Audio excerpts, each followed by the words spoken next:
Welcome दोस्तों। इस video में बात करेंगे कि इस वक्त सोशल मीडिया पर क्या वायरल चल रहा है। अपडेट कुरान के हवाले से है। इस वक्त सोशल मीडिया पर कुरान को लेकर के चर्चा हो रही है।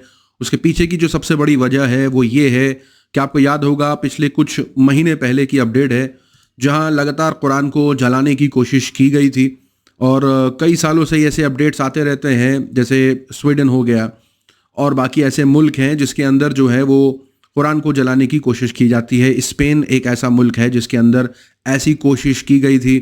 यूं समझ लीजिए कि फ्रीडम ऑफ स्पीच और फ्रीडम ऑफ एक्सप्रेशन के नाम पर कुरान को जलाना और ये उम्मीद करना कि अगर बर्दाश्त है तो बर्दाश्त करके दिखाओ, उस पर सरकार की तरफ से सहमति भी होना, तो अपने आप में सवाल खड़े करता है। दुनिया भर से आवाज़ उठाई जा रही थी कि किस तरीके से जो है वो कुरान को जलाने की कोशिश की गई। दुनिया भर से जो मुसलमान हैं उसकी आलोचना कर रहे थे।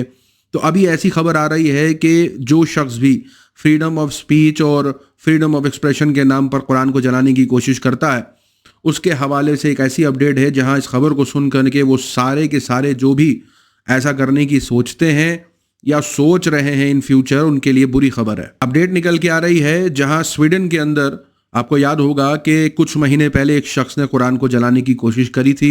ये वो शख्स है जिसने कुरान की जो किताब है उसको फाड़ा, उसके बाद उसको जलाने की कोशिश करी, और ये सब स्वीडन में बीच रास्ते पर खुले तौर पर हुआ था। आपको याद होगा वहाँ पर काफ़ी मामला गर्मा भी गया था। अभी रिपोर्ट निकल के आ रही है और रिपोर्ट के मुताबिक जिस शख्स ने कुरान को जलाया था, सरकार पर भरोसा करके कि सरकार जो है वो फ्रीडम ऑफ स्पीच और फ्रीडम ऑफ एक्सप्रेशन की आज़ादी देती है, अब रिपोर्ट आ रही है कि उस शख्स को डिपोर्ट करने की बात चल रही है। जी हाँ, यानी वो इराकी सिटीजन जो स्वीडन में आकर के कुरान की बेहुरमती कर रहा था, कुरान को जला रहा था, अपडेट ये आ रही है कि उसको ये कुरान जलाना भारी पड़ गया। शुरू में तो जलाने के बाद जो है वो एक जो तबका है वो काफ़ी खुश हुआ फ्रीडम ऑफ स्पीच और एक्सप्रेशन के नाम पर कि हम ये काम कर सकते हैं। फ्रीडम ऑफ स्पीच एक्सप्रेशन के नाम पर अच्छाई नहीं फैलाई जा सकती, भलाई नहीं फैलाई जा सकती, लोगों को अच्छाई की तरफ नहीं लाया जा सकता। फ्रीडम ऑफ एक्सप्रेशन और स्पीच के नाम पर गलाजत ही फैलानी है, बुराई ही फैलानी है, किसी को चोट ही पहुंचानी है, किसी को तकलीफ ही पहुंचानी है। ये कुछ नए किस्म का फ्रीडम ऑफ एक्सप्रेशन और स्पीच मालूम होता है, जहां लोग कुछ भी बोल जाने के बाद उम्मीद करते हैं कि सामने वाला बर्दाश्त कर ले, अगर तुम ये हो तो बर्दाश्त करो।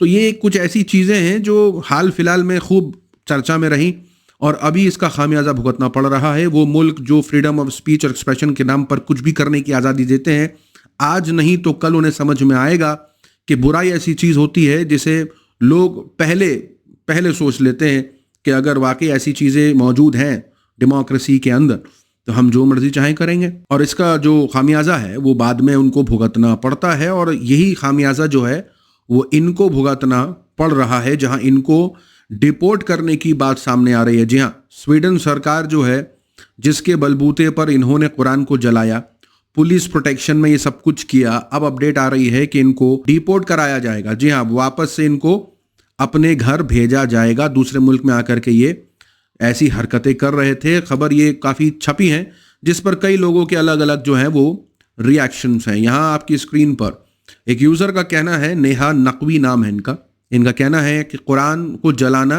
गुड सही माना जाता है, फ्रीडम ऑफ स्पीच बोली जाती है, लेकिन वहीं अगर कोई फ़लस्तीनी के लिए आवाज़ उठा ले और वो भी पीसफुल तरीके से बिना किसी को तकलीफ़ पहुँचाए, तो ये बैड फ्री स्पीच है। क्योंकि लगातार ऐसे मुल्कों से फ़लस्तीनियों के लिए आवाज़ उठाने वालों को बार बार गिरफ्तार किया जा रहा था, आवाज़ को दबाने की कोशिश की जा रही थी, प्रोटेस्टर्स पर हमले हो रहे थे।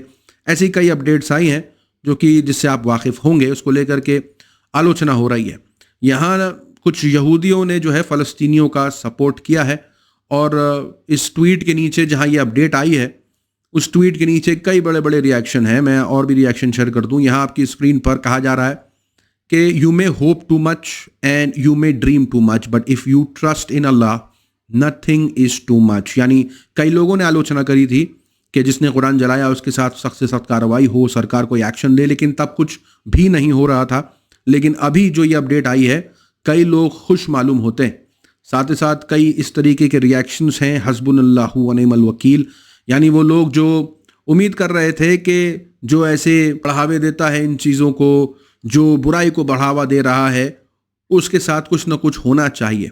यहाँ आपकी स्क्रीन पर कई लोग फ़लस्तीनियों का लगातार सपोर्ट कर रहे हैं और इस खबर के नीचे लगातार रिएक्शंस भी देखने को मिल रहे हैं। इस खबर पर आपकी अपनी क्या राय है, कमेंट सेक्शन में हमें ज़रूर बताइएगा। मिलूंगा आप सभी से अगले वीडियो में, तब तक के लिए अपना ख्याल रखें।